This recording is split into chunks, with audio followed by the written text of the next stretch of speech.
কালকে আমি একটা 40 থেকে 5টা 34 পর্যন্ত ছাত্রদের সাথেই ছিলাম। ছাত্রদেরকে বিভিন্নভাবে ক্যাম্পাসের ভেতরে রাখা বা ধাওয়া পাল্টা ধাওয়া প্রতিরোধ করার সম্মুখে থেকেই আপনারা বিভিন্ন ফুটেজে দেখে থাকবেন, সম্মুখে থেকেই ছেলেদেরকে নিবৃত্ত করার চেষ্টা করি, এলাকাবাসীকে নিবৃত্ত করার চেষ্টা করি। তো আসলে পুলিশ প্রশাসন আসতে একটু দেরি হওয়াতে আমাদের বেশ কিছু ছেলে ইনজিওর্ড হয়ে যায়, যেটা খুবই দুঃখজনক। আমাদের সিন্ডিকেট সভার সিদ্ধান্ত অনুযায়ী প্রত্যেকটা ছাত্রের যে চিকিৎসার খরচ আমাদের বিশ্ববিদ্যালয় কর্তৃপক্ষ বহন করবে।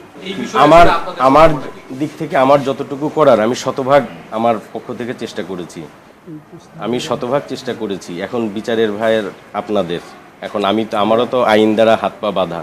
আমি এডিসি নর্থ মহোদয়কে ফোন করেছি 3:30টার সময়, তিনি এসেছেন, তিনি গেটে দাঁড়িয়েছিলেন, কিন্তু তিনি গেটে দণ্ডায়মান থাকা অবস্থায় দেখলাম যে বহিরাগত আমাদের কুয়েট টিলাটার এইখানে দাঁড়ানো আমাদের ছাত্ররা শহীদ মিনারের এখানে।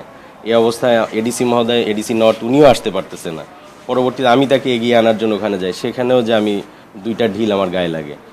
সেটা পার্শ্ববর্তী একটা ক্লিনিক থেকে, ছাদ থেকে আমাদের কিছু ইট মারা হয় এবং প্রতিবেশী কিছু ভবন থেকেও ইট আসে। এবং ওখানে আমাদের একজন সহকর্মী পদার্থবিজ্ঞানের অধ্যাপক, আপনারা দেখে থাকবেন, আবদুল্লাহ ইলিয়াস আক্তার, তিনিও আঘাতপ্রাপ্ত হন।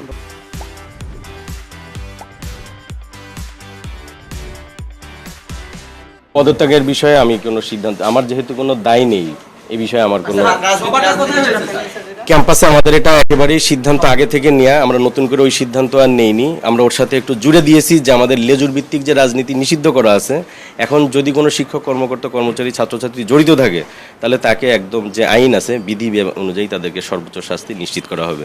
কোনো অবস্থাতেই আমরা এই ক্যাম্পাসে লেজুর ভিত্তিক রাজনীতি চাই না। ধন্যবাদ।